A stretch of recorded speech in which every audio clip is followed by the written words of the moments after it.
Thanks for listening to the Intersections in Learning and Development cast, a series from the training, learning, and development community. My name is Monique St. Paul, and this cast focuses on forging relationships that foster effective learning, no matter where you start.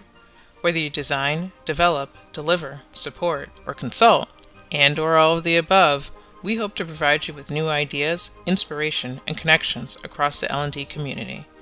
Adrian Miranda is the creator of Gross Anatomy, a YouTube channel that blends his physical therapist experience with humorous narrative to entertain viewers while they learn about their bodies. We want to speak with him today to understand the intersection between film and L&D. Let's get to it.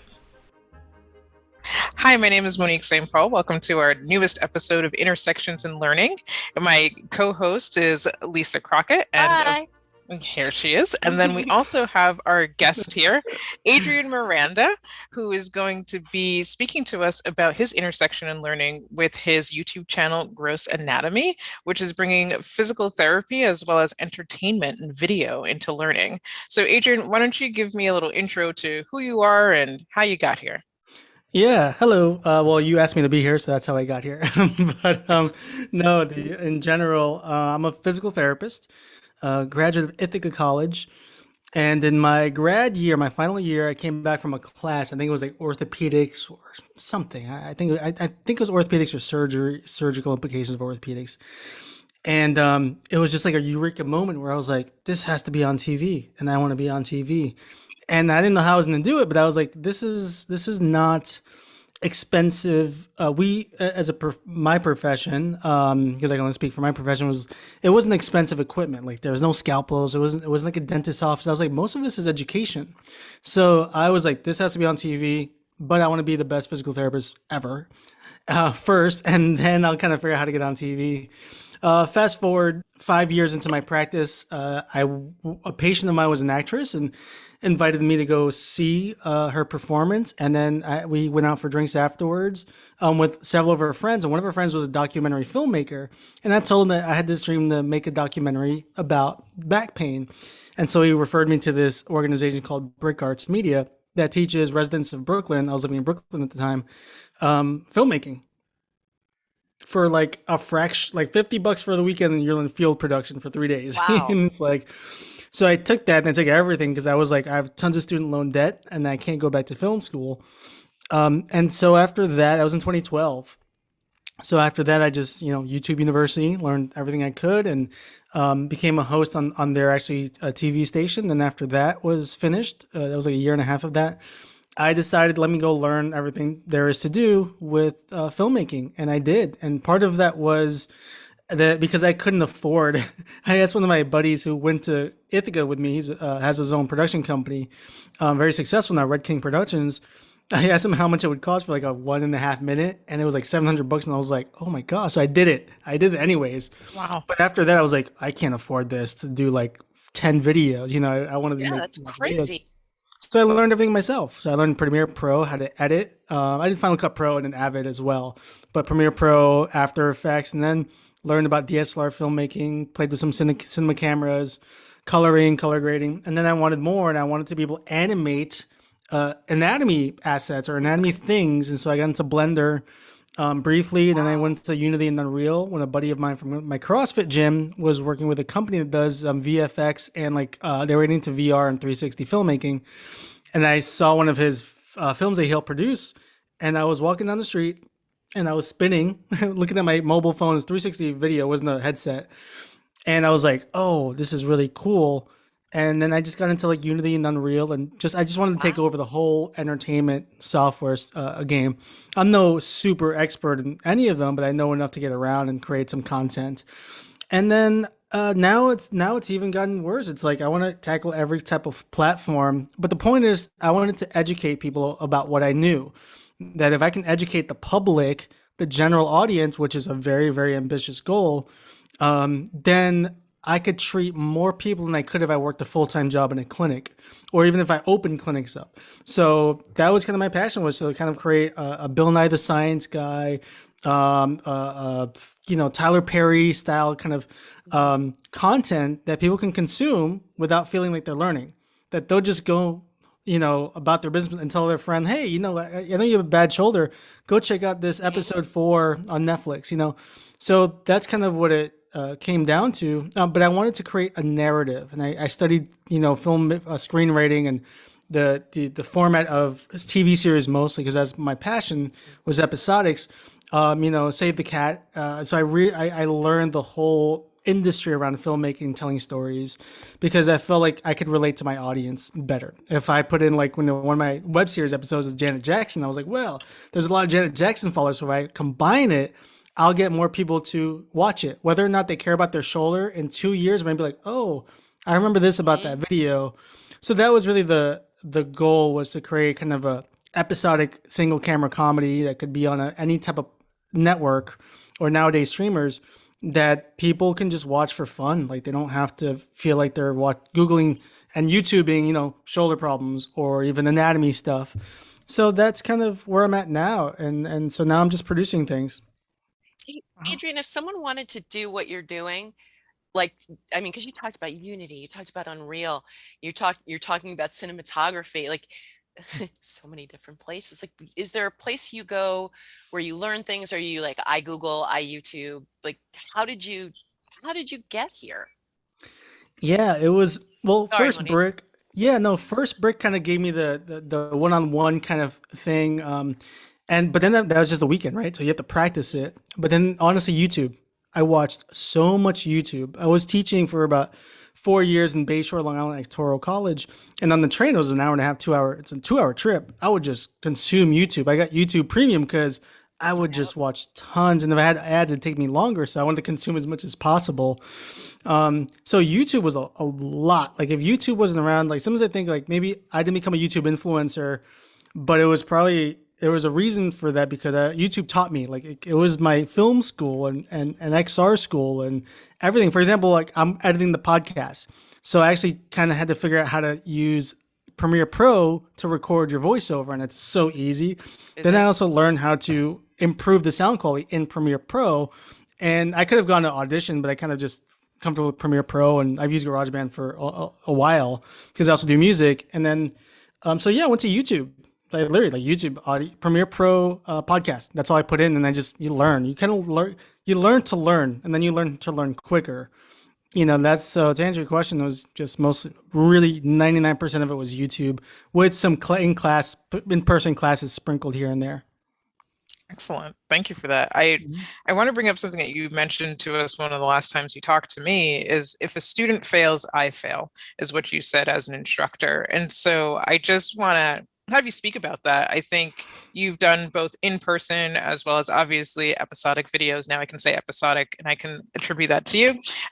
But what do you think the difference is in terms of retention for instructors that may not be able to do both? How can they incorporate video maybe in an in-person lecture or anything like that? Can you speak to that a little bit? Yeah, I think it's I had something right on the tip of my tongue. I wanted to comment as you were asking that question, and it just escaped me. It'll come back in like an hour. But anyways, you'll just edit it in, right, with the Photoshop That's picture of me. Absolutely. That's fine. Exactly.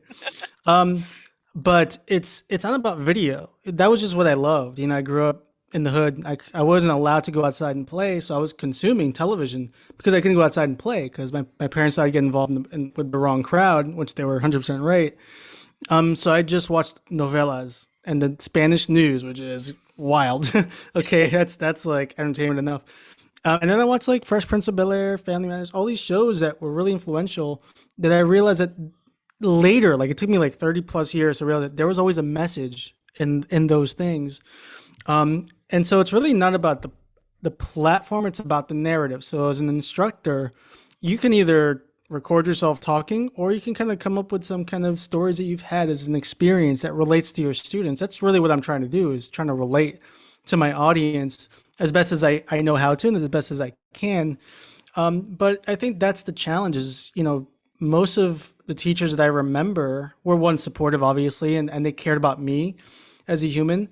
And then it was that they told stories, they would tell stories, even if it was like a physics class or AP history class or a boring bio class, So that's kind of it. It's not the platform necessarily. I'm doing a podcast right now, the narrative podcast, because I realize that not everybody can sit and watch YouTube videos or actually watch. They're moving on the go 24/7, and some people enjoy podcasts. I personally do not like podcasts, and yet I'm like, well, I guess never say never, right? But I realize that if I can change the narrative around that versus like an interview, that's also where I felt comfortable. So as an instructor, either creating video or just using other person's videos into your curriculum, that goes a long way. I don't know. It's like the eyes. The eyes are this gateway into our brains and our nervous system that make us feel things. Granted, if you didn't have the sense of vision, you'd use something else, hearing, or taste. It could be a number of things. So that's where I thought, I felt like I was limiting myself because I was just doing video, and then now I'm kind of branched out. So and it really was as a matter. Oh, what you were saying was that if you fail, I fail. Interestingly enough, if you watch when episode 6 comes out, the season finale, if the students fail the exam, that my ex business partner arch nemesis comes back in the picture, and she's like my boss, sort of, even more than my mother in the show. If my students fail, I fail. If one of them fails, so like that's kind of that's the story, which is exactly what you're talking about. So I incorporated that into my actual narrative in the web series. But I think it's just a matter of good instructors. I mean, they care whether they're funny or not. Like, they're engaging, they're entertaining. But I think most of them just use a story that relates to us or empower us, And so, one of the things is also just, my cast and crew, the diverse cast, I'm biracial Latino, and, some, they're like, I definitely get questions. I'm like, well, just myself is, diverse enough in film, and physical therapy, much less in healthcare. So, I also, there's a lot of different layers to the content I create. So as an instructor, just kind of finding out how do you relate to your audience. That's what it comes down to. Excellent. That's an excellent answer. I was looking at a question. Now it's totally not the one I'm looking at in front of me now, but that's okay. Just as you're speaking, you're obviously very enthusiastic about it. And the question that I would have is, do you face any challenges with people taking you seriously, particularly in healthcare, to combine physical therapy and then sort of like a skit? Do you ever feel the need to prove that you're not like a quack? I mean, I know you're not, but do you ever feel that way when you show people your work? Well, not lately, but yes. I used to get comments like, "Oh, video is just your hobby," and then I was actually working at Brick as a TV show host, and I was like, "No, I have a contract. I get paid for this." And then, but it goes both ways though. Like in film, they know I'm a physical therapist, so they don't really know that I know how to do After Effects, or any kind of software. But like, I've had job interviews where people look at my resume and they're like, I'm kind of confused. I don't even know what half of these things are. And I'm like, oh, and it's true. It's confusing. So I understand that now, but it took a while to be like, why am I not getting these calls? Or I'm like a unicorn, or do both things. But for a while, yeah, I would. Sometimes some relationships would suffer because they thought I was confused. That's a quote, that I didn't know what I wanted. And then now I get people on LinkedIn messaging me. I love what you're doing. I love your energy. Can we chat? Can I get involved? And so now it's totally different. But for years, 9 years, it was I'm confused, or I didn't know what I was doing, or I'm not. Either usually it's just a hobby. It really wasn't going to be like a career. And yeah, I made money producing and for other people and doing other things. And yeah, I even got some income and investment and grants for Gross Anatomy. That's great. So it can become a living. It's very small right now, and I'm trying to kind of make it bigger so I can hire more people. And but yeah, there's people who were doubtful of what I was doing. I nowadays, I get messages, which is one, if it makes me feel so wonderful. People even asking to be help with the podcast. Hey, if you need a voice, let me know. I'm like, oh my gosh, it's amazing. So it's a real blessing. And like you said, I still treat in the clinic. So that's where I get my credibility. And because I kind of busted my tail the first 5 years of being a clinician and putting myself out there, I can still talk the language in the clinic because I'm still a clinician. I practice in the clinic. That's one thing I didn't really want to stop doing, or don't ever want to stop doing, because it keeps me relevant. And a lot of the problems that patients are facing come to light, and I can see that, and I kind of put that into my content as well. Medicare premiums are going to go up. next year. So, even our situation in healthcare is troublesome. That's why I started all this. But they tell me about their issues with their healthcare insurance and their payments and their lives and their jobs and their families. And so that helps me, but also as a clinician, being at conferences and people see me showing face and being involved, that's also what gives me credibility still. It'd be different if I'd stopped practicing and I was just doing the video stuff. But no, I try to keep people know I'm working at clinics and I'm seeing patients, and I still can talk the language of what the research is coming out about different things that we thought were there at once. So that's kind of where I keep myself relevant and the credibility in the clinical sense, as well as the technology, software, entertainment world. So the question that I have for you, you do so Mhm. much, you learn a Yeah. lot, you're helping and mentoring other people. Yeah. How do you avoid burnout? You do so much. How are you protecting yourself, particularly right now? We want you to keep doing what you're doing, but how are you making sure that you get you time? Oh, I have a lot of me time. I'll be honest with you. So, have anybody read Rich Dad Poor Dad? No.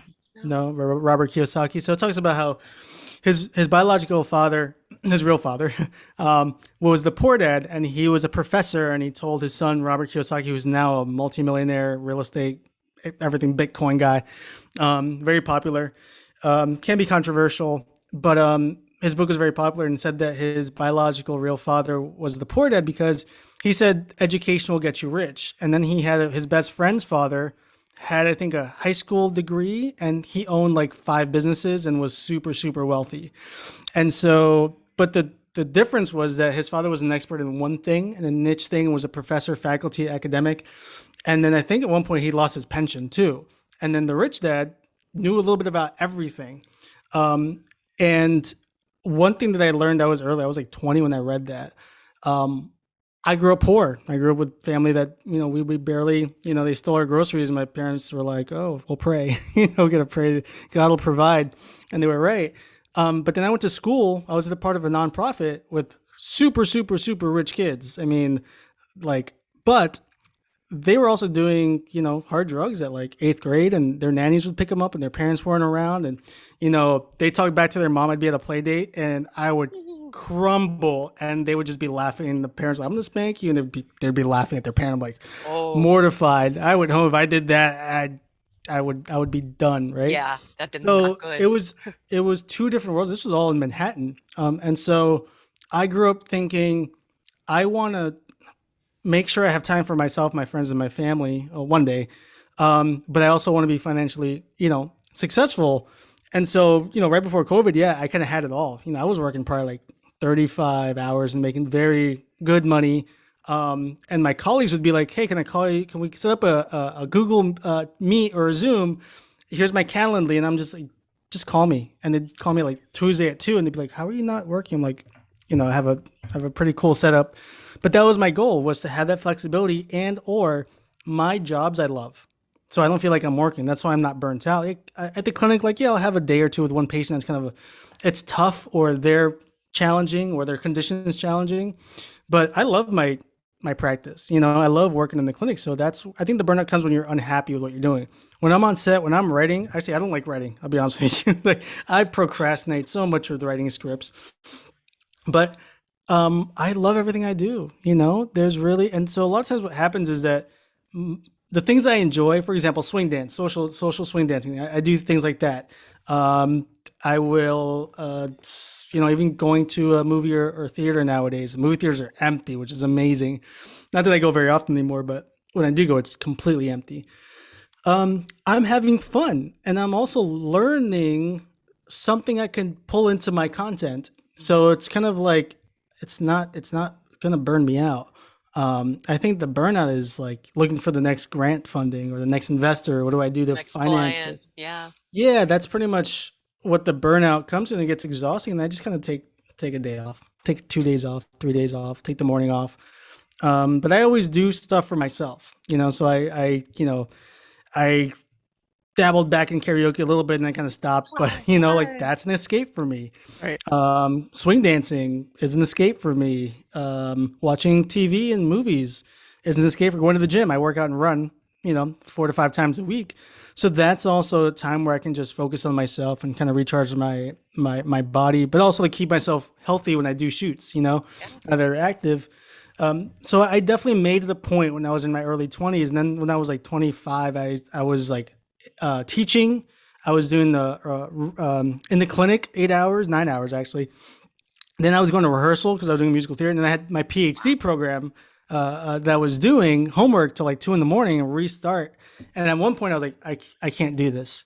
I told myself I wouldn't. 2 years later, I was done doing that. So that's kind of how I just kind of, keep my batteries charged. But I put a lot of hard work in those first 4 years as a clinician, so that even treating patients like during COVID, during Zoom, I had a lot of information I can get just from asking you questions and about your lifestyle and your life and your stressors and your exercise routine without even looking at you move your wrist. I already kind of have, but that was because I busted my tail the first 4 years of my clinical practice to dive into tons of research, mentors, doing those programs. I did an orthopedic residency, then got into a PhD program, and then just looking and researching and reading articles and journals like nonstop. And I still do. I think the problem, this can be controversial, but like a lot of the journals, there's not much new, sometimes they're conflicting with what we thought. So that's kind of where it kind of gets challenging with the new body of research in orthopedic rehabilitation. Yeah, so that's what I did like the first 4 years. And then when I was in production, it was fun. Like it was really, really fun. So I don't get burned out because it's enjoyable. Even to this day, Unreal Engine glitch or mess. Oh, well, for example, I'm doing like Decentraland, building something and it's glitchy. I just give it like a half hour. And then when it gets glitchy, I'm done. It's like a signal. And some people would kind of push themselves and force themselves. Unless that's something I have pressing where I have to troubleshoot, I'll linger there. But I don't like being on the computer. So that helps a lot. Like sitting at the computer is like today and tomorrow, really busy days on Zooms and on the computer and working on some stuff. And I'm miserable, but that doesn't happen very often, So I definitely always take time to take care of my body and work out and do non-work related things. So that's the answer. That is the answer. So I have a question for you, dear physical therapist clinician. For people who are working from home, who do have to sit in front of a computer all day, what would be your recommendation to keep your body healthy, knowing that we do sit on Zooms all day? I've been in front of my computer since about 8 a.m. this morning. So yeah, it's a good question. So it's pretty much that's a really challenging thing because that goes into diving deep into your motivation. And so, for example, when I know that I work out a ton and hard because I know there's a couple of reasons. There are going to be days like today and tomorrow that I'm going to be sitting. Even today, I'm going to rehearse a fight choreography after this. But when I know I'm going to be really sedentary, like when I go to a conference, when I go to a big national conference for physical therapy called CSM Combined Sections meeting, I work out like crazy and eat super healthy that week before I leave, or before COVID. But before I leave, I went to DC to do help a clinic do some production, and I worked out like crazy for 4 days and ate healthy because I knew when I was down there I wouldn't be eating so well. And it was Virginia, so the food choices there were a little bit tougher. And so those are different ways that you do it. It's like you front load it so that on the back end you do something. Now, if you work like crazy like you are right now, Monique, Monday through Friday, Saturday and Sunday, and then wake up early or go to bed late, but like sprinkle something in there. So Saturday and Sunday, you're not sitting. So it's a ratio. It's like a balancing act, So if for 40 hours you're sitting on your tail, maybe for 4 hours on the weekend, you're super active. Like you're burning tons of calories, or 6 hours or something like that. So think about the research just came out during COVID. It was like for 6 hours of sitting and working, it was 45 minutes of strenuous exercise. Strenuous means you're dripping sweat and you can barely talk as you're doing it. That's strenuous. Yeah. So even like taking a cardio class or yoga class it probably is not going to cut it. You need a class that you've never taken before that's intense without injuring yourself. So but like that's a HIIT class, yeah. Yeah, it's like a HIIT class, but sometimes that is going to be the closest you can. But again, if you're sitting for 6 hours, 5 days a week, guess what you need to do 45 times 5. Okay, Yeah. you do the math. That's close to kind of cancel everything out. And so to offset all those demands. And so that's where you have to kind of schedule your day and be like, oh, tomorrow I have 3 hours actually. Take advantage of that. Because you can't really get it back. It's like sleep. You can't really get sleep back. So it kind of goes into just planning out your weeks and your days. And yeah, it's really a mental behavioral change. That's what I'm trying to do. Like the goal is that when you see these little action scenes, like I'm sure you've seen Rocky, like Rocky came out recently, right? Of The course. redone. Yep. Everybody gets amped. At least I do, or most people did. You kind of get amped when you see these competitions or athleticism. If you watch American Ninja Warrior, you're gonna be a little bit hyped to like, yay, maybe I should be a little more active. So those are things that go into figuring out what drives people to make behavior change. And to learn better and to kind of figure out. All right, I know what to do. Now, how do you put it into action? I love that answer. So well, it's not a follow-up more. It's just as you're thinking about creating an episode, can you Mhm. walk us through sort of your ideation process of thinking about what you want that person to learn and then how to make it humorous? I know you talked a little bit about narrative, but how do you weave that educational piece into that narrative? Real life experiences, to be honest. So, when I was in school, I almost failed out twice because of my grades and twice because of financial reasons. They raised my tuition second year without me knowing that was going to happen by like $4,000. And That's a lot. yeah, it was great. And then every other year after, I went up by like it was crazy. So, anyways, but my grades weren't even the best. I was about to get kicked out within my first year of the physical therapy program. Um, and so I think like I kind of use that a little bit in the narrative. So failure, it's about failure. Dr. Dennis fails in his practice. Now he's teaching and he sucks at teaching, and the students are all in GED and there's always a backstory about failure and stuff like that. So that's one of it. But for example, all right, I guess I'll walk you through the podcast because the podcast is pretty much it's the most recent, but it's exactly what I do with the video part. Is that I, besides budget, okay, regardless of budget, it's really like, okay, what's the backstory of this episode? Okay, so we know that, I think of what's a relatable topic. So a new mother or a mother with 3 children. So the podcast, and usually after pregnancy, your stomach muscles stretch out and it can cause problems in your back, pelvic floor, incontinence, a lot of issues that if they don't get addressed. And so I kind of wanted to relate to women who are busy raising children, and that's a really, really hard job. My mom was a single mother of 4 when my dad passed away. And I kind of pull things from personal experiences, and I've had patients who are coming, and they fall asleep on the table. And I'm just like working on them, like their neck or their shoulder, whatever, manually. And they're asleep. And I let them sleep. I don't like, oh, pay focus. I'm like, oh, you know what? And I can tell. And so I just use that kind of fatigue in life that beats us up. And then I added, a body part that was either feasible for the animation, feasible for the dialogue, feasible for the storyline. So like episode 2, I don't know why. It just came into my head that Dan's character is a sneakerhead. He buys and sells sneakers. And it's like, oh, foot and ankle, that's perfect. But then it was like, well, why is he in the GED class? So it was really kind of coming to figure out like why do people do things. And usually it comes from like, that's why I do a lot of me time, because I'm watching a Netflix show and all of a sudden, whoa, that's a great idea. Let me just spin that. Or I'm at swing dance and someone tells me a story and, oh, let me just use that. So there's a lot of entrepreneurship that nowadays, and that's where I kind of pulled that out of as well. So then I just kind of merge them all together, and so it's like a Venn diagram, the circles. I think, and they kind of just all fit in together eventually, and then I do the production. And a lot of times I can understand the character and the actor as well that's working with me, and see how they would kind of portray that. So that's kind of where it comes to. It's like, usually it's like a storyline. Like this is a storyline. Oh, I thought about this person. And I want to use what costumes can I get with under $10? And then I kind of figure out the sketch. And then I was like, all right, well, what body part fits there? And sometimes they just like, it's either the story comes first and the anatomy has to be fit in there, or the anatomy comes first and then the storyline kind of fits in there. So they just kind of merge eventually somehow.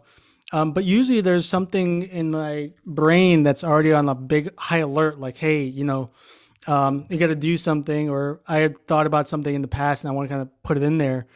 So the episode 6 is going to have a Marvel Avengers sketch, so like a big battle royale, and that was kind of because everything kind of comes together, and I want everybody and all the sketches, all their outfits, is going to come back in that Cool. fight scene, and I have the space to do it in, so I want to take advantage of it. So that's kind of where it comes from, just distinct different experiences, and that's why I live life. I practice, I have fun, I do fun things, and then it comes together, and then again, for some, maybe it's because I really focus on being a clinician first. The anatomy and the clinical side just comes. I can fit it in there. It's like, I know somebody works in as an investment banker, and they have severe headaches. Perfect. I'll kind of use some of their personality or another person's personality that is very similar to them, and I can kind of inject it, and then go from there. Excellent. You mentioned that you don't like scripting. So what is No. your favorite part of production or this whole process? Acting. Acting. Really? Yeah, the acting part. Even the production, like, I like the production a little bit. Like, I'm light. So if you give me $400 million billion tomorrow, like, do the series, I would honestly get the director, writer.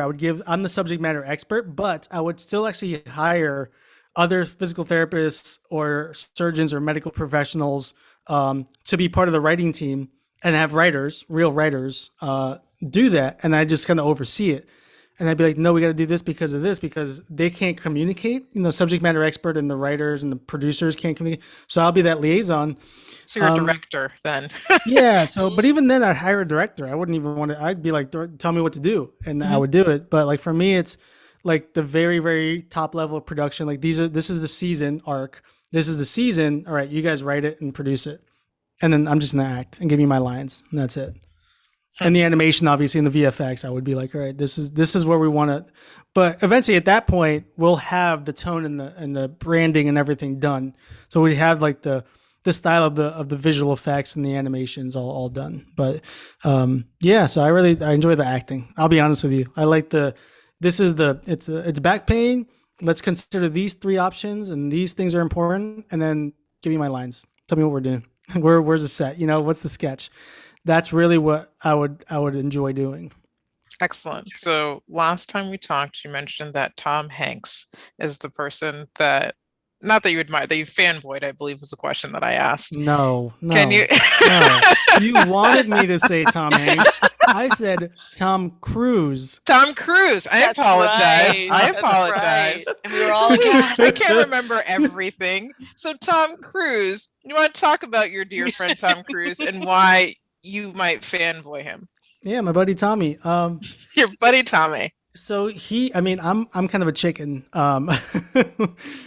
with some things, but it's funny. You put the camera on and I'll do whatever, I'll do whatever it takes, And so, but yeah, Tom Cruise kind of pushes the limits. I mean, his acting is awesome. His early days, like I love any of his early movies. I think I've seen almost all of them. Whether I can name them or not, it doesn't matter. I could probably just tell you all the scenes and everything he's done.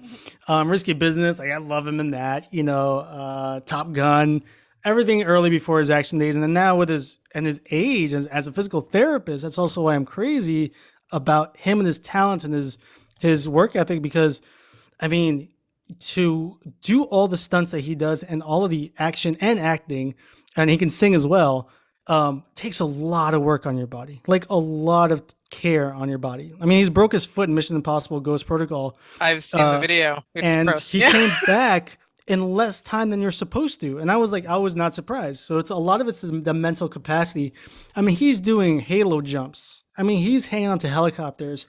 So that takes just a passion to entertain your audience that I kind of admire. Say what you want about his craziness, whatever, I don't care.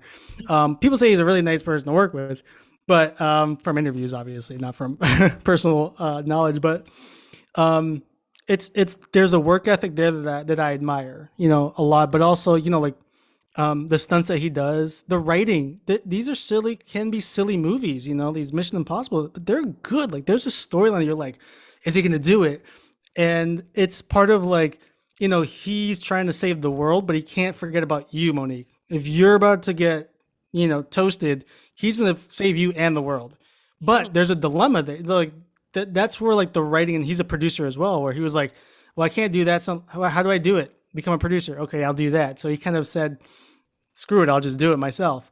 And I can relate, screw it, I'll just edit myself. Screw it, I'll just film myself. I kind of can take care of all those aspects. But it's also like the roles he takes. I mean, they're just some characters, and not like there's some poor movies he's made, of course, but like the characters that he plays, the acting, the dedication to it, I kind of admire that. The stunts, obviously, my dream is to reenact in Gross Anatomy the train explosion scene where he blows up and he lands on the train. That's like I'm like, I can retire once I make that, like recreate that. That's it. That's it. I'm You're good. done. now. No more. Seriously, that's like my goal. And then, so to answer your question, there's a work ethic there that I admire. And, I definitely, and I just like his movies, the dramas and the actions. So. Thank you for that. I'm watching the time. So tech glitch is the reason we're doing this again, and I'm really happy we got the opportunity to speak to you again. But I would ask, what, if anything, would you want our audience to know just about creating, learning, being someone who's a professional, believing in yourself? I mean, you've hit on so many things just in conversation without me asking you any question, any prompting. What would you want our audience to know? That you have a message, and people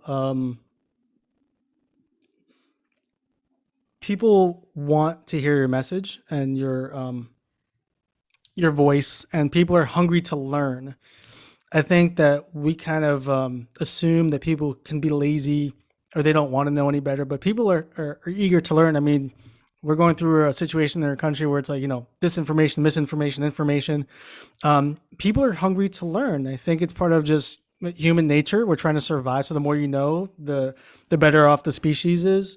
But I think it's a matter of like, if you have something to say and teach, do it, but also learn your audience and learn how what makes us tick. I chose a very difficult path because I wanted to address as many people as possible, general population 12 and over situation. In business, they're gonna be like, you're crazy, find a small target. Yeah, I get it. I'll do that. I have a little, elevator pitch for that. But it's really understand your audience. I kind of was fortunate. I grew up in Manhattan in a very Hispanic neighborhood. Everybody spoke Spanish here, but I went to school with very wealthy kids. I went to boarding school with exchange students. I went to college. I traveled all over the country in rural America as well while I was doing my PhD and doing conferences. My older sister went to boarding school in Georgia, Clayton, Georgia. So I got to see rural America as a child, from the concrete jungle to like shooting a bow and arrow. Crossbow and ATVs at like 7 years old, seeing that. So I think that was watching novellas as a kid, but seeing how that impacted like the community, that if the news said something, you did it. If the novella had a crazy dramatic thing like, Maria, you slept with Julio, my brother, like everybody knew about it. They were going to talk about it at church the next day. So I realized that the power of, media and visual arts gets to us. It gets into our souls. And so I think it's a matter of like, well, what do you want to teach? How are you going to convey that message? But if you were a student, how would you like it to be taught to you where you could laugh, cry, and be angry all at the same time? And so that's a challenge I would tell your listeners or whoever's in learning or teaching and learning, to find how to get the emotions going. And you could pick one or the other. I decided to go with humor. I mean, some of the stuff I'm putting out now is going to have a little bit of kind of more like humor, dramedy kind of stuff, like funny, and then like with a little soft moment. But it's definitely something that I think emotions, we make decisions a lot of times by emotion. And so whether you want to internalize some piece of content or knowledge, some cognitive knowledge, is it going to be a very sad delivery or happy delivery or a dramatic delivery or an angry delivery? That's going to stay with your students. So, and also, part of my passion is to teach, underserved communities, and that includes rural America, like Kansas white boy in the trailer park who has no money at all. Um, that one day I'll be able to apprentice people, like in Washington Heights, very underserved Hispanic, Black and brown community, to teach them how to operate a camera, a DSLR or a cinema camera, how to edit on Premiere and VFX and After Effects, how to do, some coding in Unity. So that's kind of the goal, that by doing you learn as well. So it's the tangible doing it. Because I'll be honest, when I was in physical therapy school, I'm not an auditory learner at all. I had to learn to use my voice and to sing. And for years, I could not retain anything. Like if you told me something 4 times in my ear, it doesn't matter. Like I couldn't remember it. Couldn't remember lyrics of songs. And so I thought about like another student who was me in my situation that's going to have trouble, and I didn't want that to happen. So that's why I also created the stuff that I do. So sometimes it's understanding the limitations of your students and meet those, But for me, it was to create a pipeline of students, I call it students, but apprentices, to learn with people who have experience. How do you change the ISO?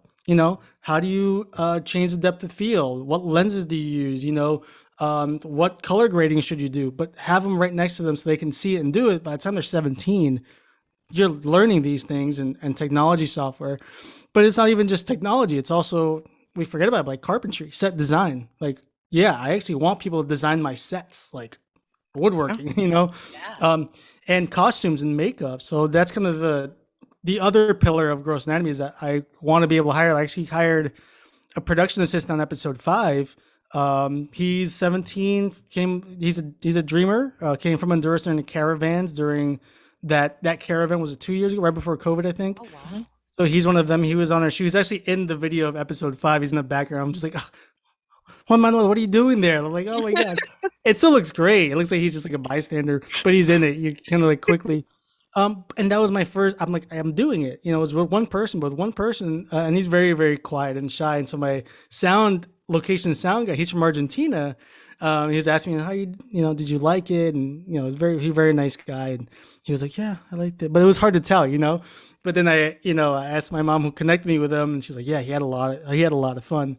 So I want to instill that he may have never had that experience, and I want some black girl, mini Monique, to come on set and be like the VFX, animator, assistant to my animator. So those are the things that I want to kind of create in that. Yeah, you're contributing to a piece of content that's going to educate more people, but you just learn how to, use an regular expression in After Effects. So it's just like this kind of different pillars of education that we're trying to do. And part of it was because I didn't think I could ever make money off of doing videos growing up. I saw the novellas and the actors, but I never thought like I could actually go to school for acting. That wasn't even like a thought, John Leguizamo was a big part of my life growing up, and I admired him and I loved all his stuff, but that was never going to be like, I want to be like John Leguizamo. That came later as I started doing my comedy stuff. I was like, oh, maybe that's who I'm inspired by, part of it. So it's part of like, you don't see yourself in these positions, in film. Obviously, we know underrepresentation in film, underrepresentation in physical therapy professions and medical professions. So part of me is also trying to kind of help that people don't have to go into debt to higher education, that there's so many other ways informal education exists, and that I can be a part of that, great. And also it just kind of increases the creativity. Because I learned that I can do stuff all on my own, but when I have 6 people on set and people all different kind of parts, I mean, the content that you see is so much better. Like I see it myself and other people. So I want to keep that going. So we could talk all day. We're not going to, Seriously. because you have things to do. Yeah. But I just want to make the point you said, whoever your learners are, and realistically, the point of this podcast or webcast, whatever you want to call it, is we're all learners. Obviously you're in education. If you are a physical therapist, then you're teaching students and teaching people about their bodies, but now you're also doing it in a different realm. That's why we're here. We're just sort of putting the light on people who are doing it, who may not consider themselves learning and development folks, but realistically listening to you, you're saying exactly what people in our industry would say. And what I hear from you is that you really care about the people that you are doing this for, and you're making sure to take care of yourself. So I want to thank you again for coming as a guest. I know Lisa has had the pleasure of now connected the two of you, which is always fun for me. But obviously, if I ever hear of anyone who needs to do any of the things that you do, I will send them your way. But I hope you enjoy your fight scene. Don't get hurt. If not, you are a physical therapist, so you know Come back what on the to next do. episode. It's like, yeah, I didn't take care of myself. I didn't Broke realize my it. ankle. Yep. But I think, Lisa, I don't know if you have anything additional to say, but thank you. And I hope you have a wonderful evening. And no, thank you so much. This was awesome. I love listening. Like Monique said, I think we could talk to you all day. There's so many things I could ask you. So don't be surprised if you get a note from me just for another conversation. That's wonderful. I nuts appreciate it. about like production, like just watching both of your channels, and it's very inspirational. So thank you so much. Well, it's a pleasure. Thank you. And I feel honored. Like Monique said, I don't really feel like I'm in learning and development. I'm more like teach, entertain. Yeah. Thanks again for listening, and if you find value in our content, please consider supporting TLDC with a membership. Go to thetldc.com/join to sign up and get access to hundreds of our recorded videos, free entry to all of our live virtual conferences and events, and more. Your support helps us continue to build community and share valuable resources for L&D professionals around the world. Thanks again for listening.